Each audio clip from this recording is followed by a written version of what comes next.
All right, so this should be pretty simple for you. This is direct variation. You guys are probably familiar with scale factor. We talked about scalar, like a scalar of a matrix, remember, is something that you multiply a matrix by. So when you multiply a matrix by a scalar, you're just multiplying every member or every element of that matrix by that number. So direct variation is basically the same way. It's just there's a constant involved, that there's a number that you're going to multiply everything by to get something. Okay, so this is lesson 8. We're going to talk about direct variation.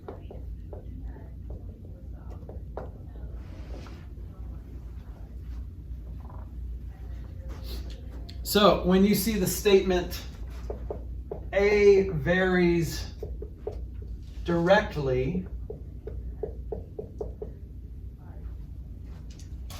as B.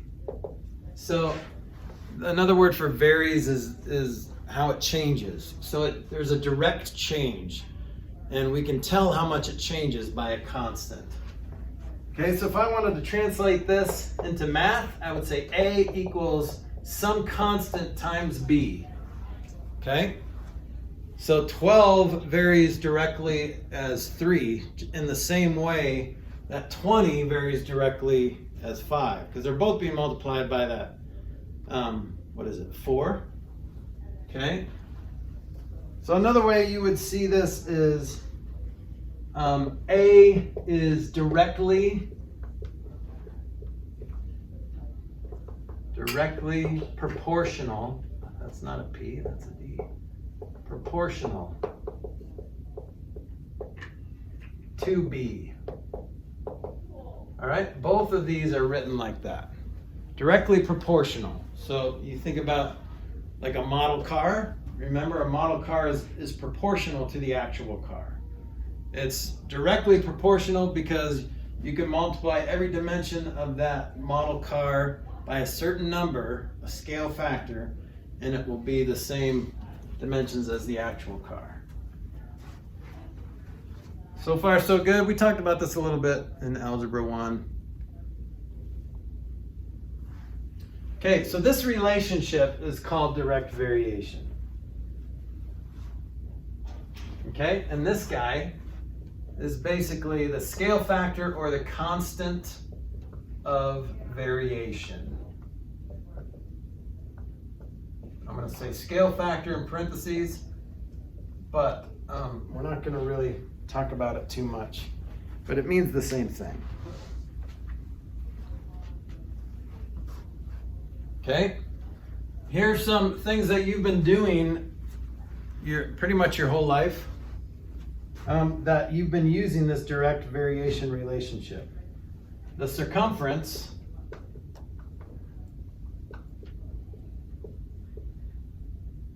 of a circle varies directly as the radius of a circle varies directly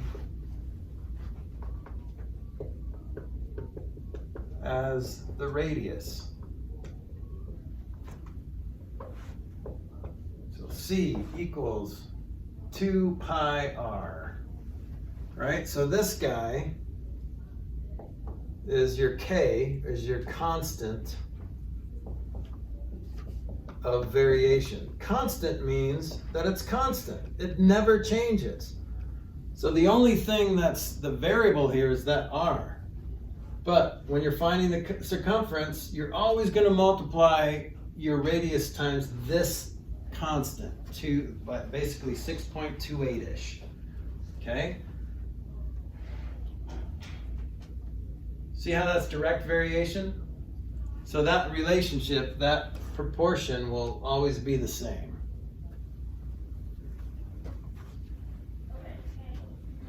Okay, there's a couple more.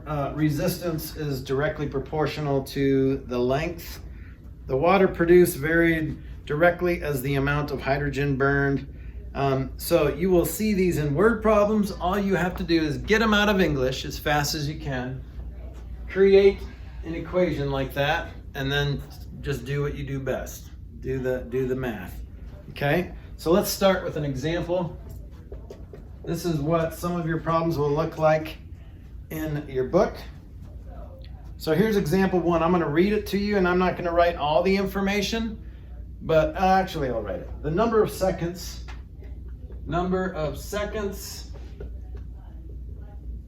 varies directly as the number of minutes. Okay, right when I see that sentence, I want to write an equation. I want to get it out of English as fast as possible. How do I write this in math language? And I want it to look kind of like this. I probably wouldn't want to use A and B because I want it to look like the things I'm trying to find, right? So how would I write an equation that expresses this?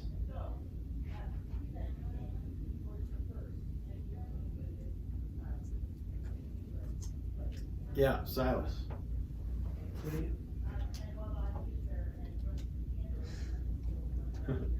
S equals M, but like you have to add the constants in there. Right. Like, So you know what constants are. right, we don't know, but we can write it like this. Oh, okay. So what were you gonna say? Don't you have to have like the 60 seconds? Yeah, in a second.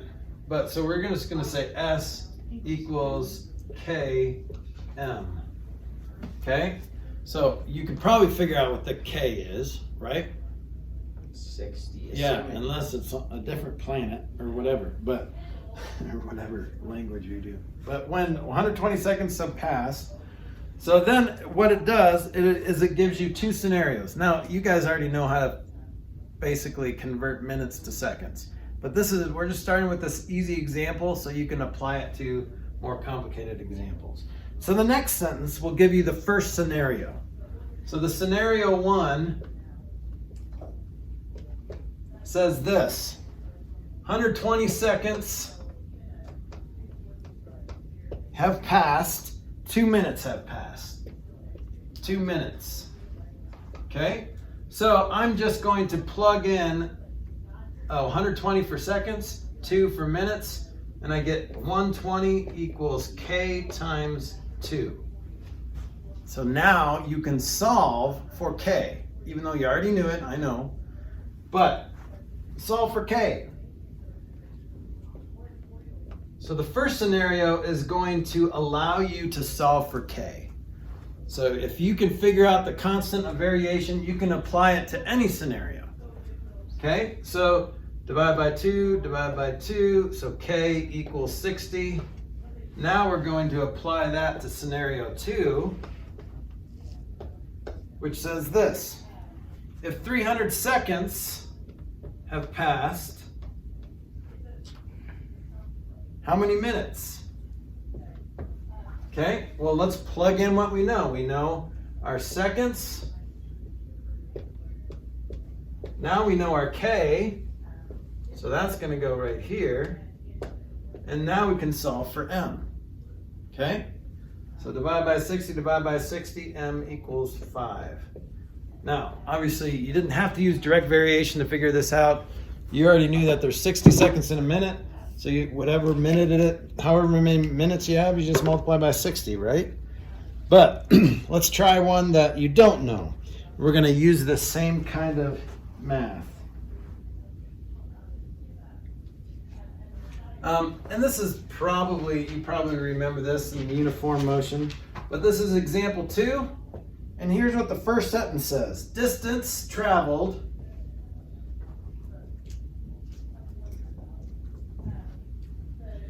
is directly proportional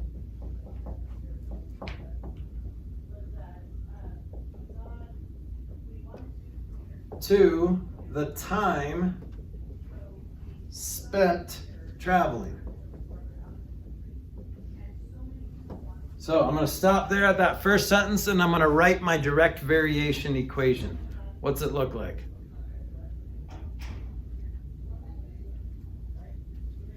So remember, your direct variation equation is going to look like this. So let's just substitute the A and the B with appropriate letters. What would those letters be instead of A and B? B and D. D equals K times T. K times T. Good job.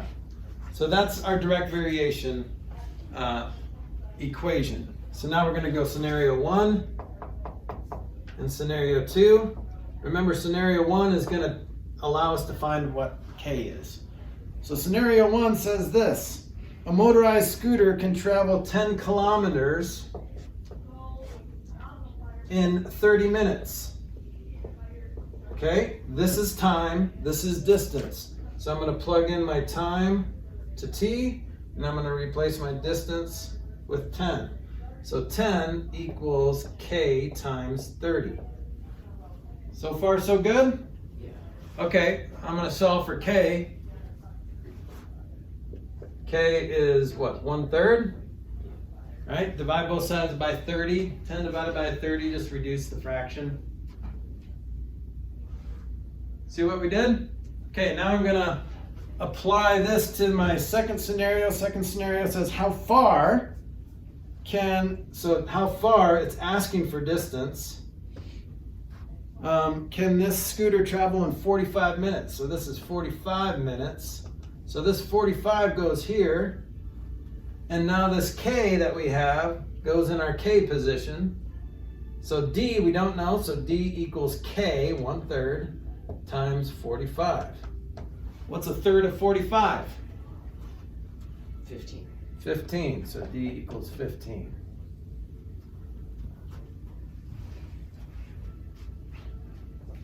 Okay, so this is usually 2 steps. You have to figure out your constant of variation first, and they're always going to give you 2 out of the 3 variables, right? You can't solve an equation unless you have only 1 variable left. You can't solve an equation with 2 variables in it. So they're going to give you enough information to be able to solve this equation, so they have to give you 2 out of the 3. Otherwise you can't solve it. So now, after you solve that first equation, they're only going to give you 1 because now you know what the K is. And the K doesn't change. In any scenario, K is the same. So you can use that same constant in any future scenario of this problem. Okay? Keep saying K after I'm talking about the variable K. It's potentially confusing. That's all right. All right, now this is one way to do it. There's another way, using proportions in the fish method. So you guys might prefer this way instead of this 2 equations way. Okay, depends on how your brain works, but I have a feeling I'm going to show you this way and you're going to like this better. But it does take a little bit more thought in building the proportions, but not really.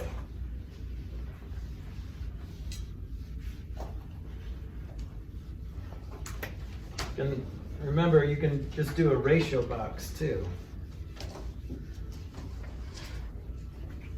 So with these direct variation problems, you can also do this. Here's the A in scenario 1.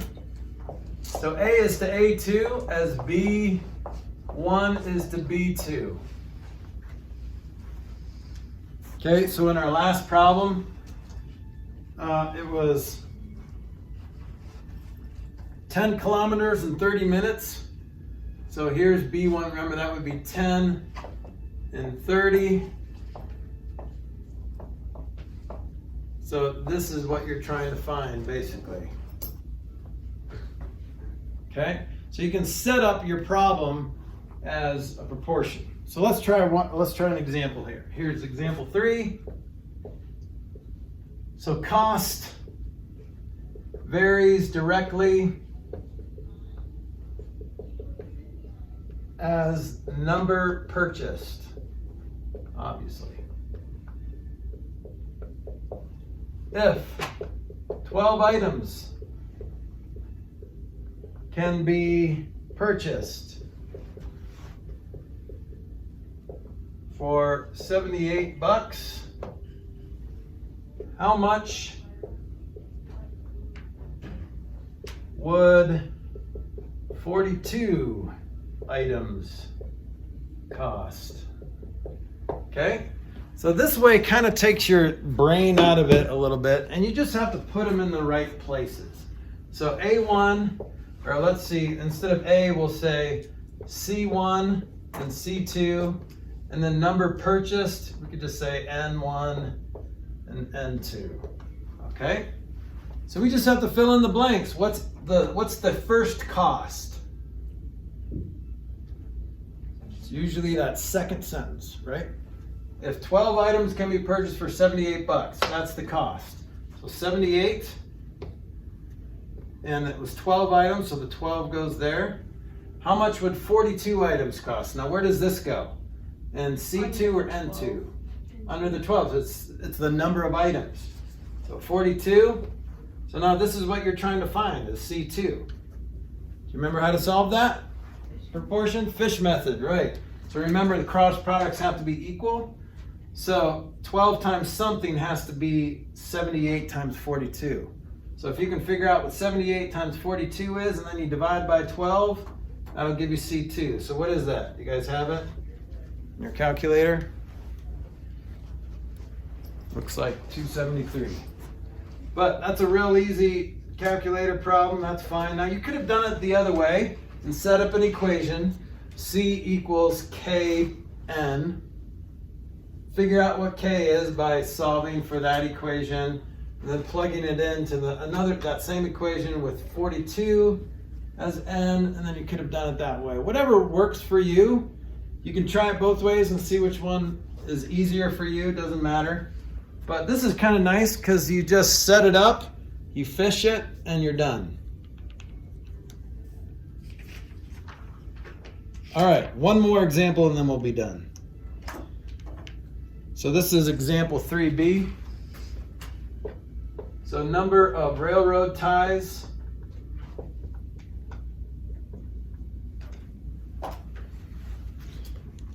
used in a section of track is directly proportional to the length of the section. Is directly proportionate to length of the section, okay? So if 15 ties are used for a 30-foot section, how many ties are used for a 50-foot section? Okay, so look, I have my proportion already set up right here. So 15 over T2 equals 30 over 50.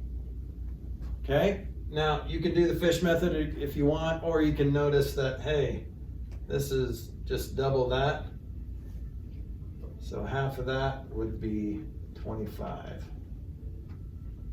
Okay, but you can fish it if you want. 15 times 50 is 750.